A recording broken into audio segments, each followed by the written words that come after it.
University of Findlay is a private sector institution. We have 6 different colleges, about 4,500 different students. We have some very unique programs like the All Hazards Training Center. We also have an intensive English language program, a couple different equestrian programs, English riding and Western riding. So it's been a university that's really not your traditional liberal arts school. University of Findlay has both an undergraduate and master's degree in environmental safety and health, and then the All Hazards Training Center operates as a separate business unit within the university. The All Hazards Training Center is primarily a training function. It's a separate department within the university. Would be more like a profit center if it was on the outside.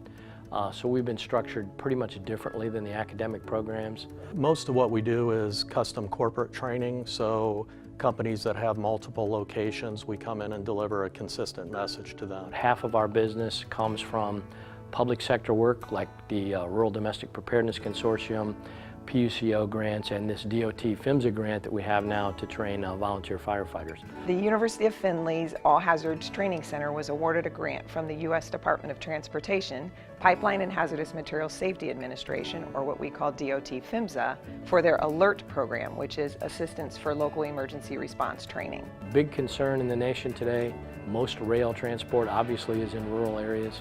When you think about it in history, why did we have the rail system?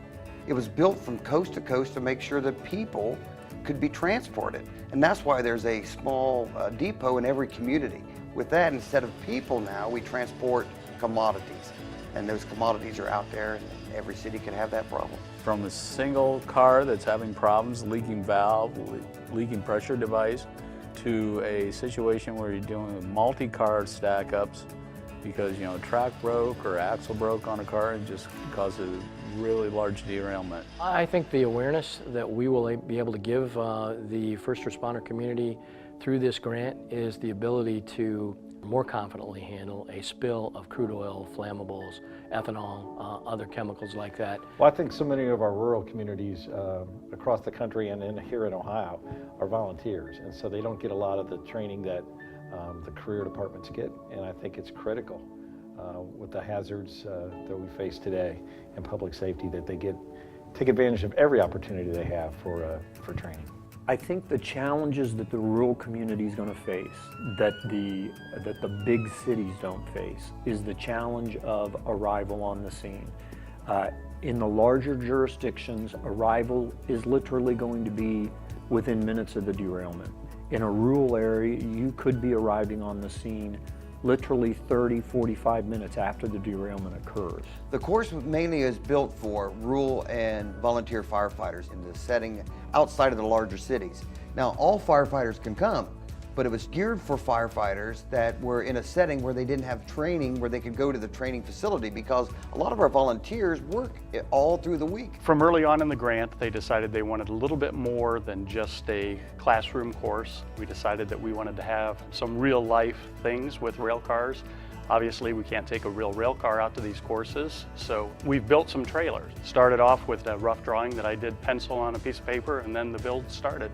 We started with a 14-foot flatbed trailer, and we wanted to emulate a rail car. So we come up with 500-gallon propane tanks and made those look like the tank car. We built the rail car heads on top of that. One's a high pressure, one's a low pressure, so we can actually show the students the valves and the different components. Hands-on means that people get to go out there, get to touch the stuff, and actually feel and understand the principles of how the leak occurred and what type of spill they're dealing with.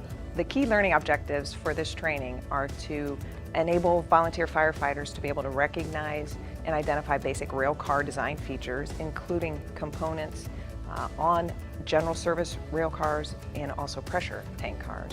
Being able to recognize and identify the chemicals that are being transported by the tank cars, as well as understanding what needs to be done in scene assessment to allow response and mitigation strategies to be developed, either offensive, defensive, or sometimes non-intervention strategies. Our class is an 8-hour class. Our plan is to have at least up to 3 hours of hands-on training. We want to get the firefighter out there to see what the valves are, where can the leaks be, if there is a problem with it, can they see it, can they tell from a distance to keep it safe where the leak is. Training like this brings the industry and the fire service, all first responders, together in the sense of building that unified command when something does occur, that they all have a greater understanding of this is your role as a first responder, this is the industry's role as the company owning the train, what needs to be done, the remediation, again, bringing all parties together. In order to host one of these trainings, a facility needs to provide a classroom to accommodate up to 40 people and also have an open area space outside to accommodate our railcar trailer simulator. I think we're the ideal institution to deliver the DOT PHMSA course because that's what we've been doing for many years. This fits right in our wheelhouse. We have been customizing programs and taking them on the road for years. So with this particular grant, we said we would train 50 to 70 different locations in a 500-mile radius of Findlay, which is about a 10-state area. If somebody is interested in scheduling one of these trainings, they can visit our website at findlayallhazards.com, or they can call John Kaiser at 419-434-5814.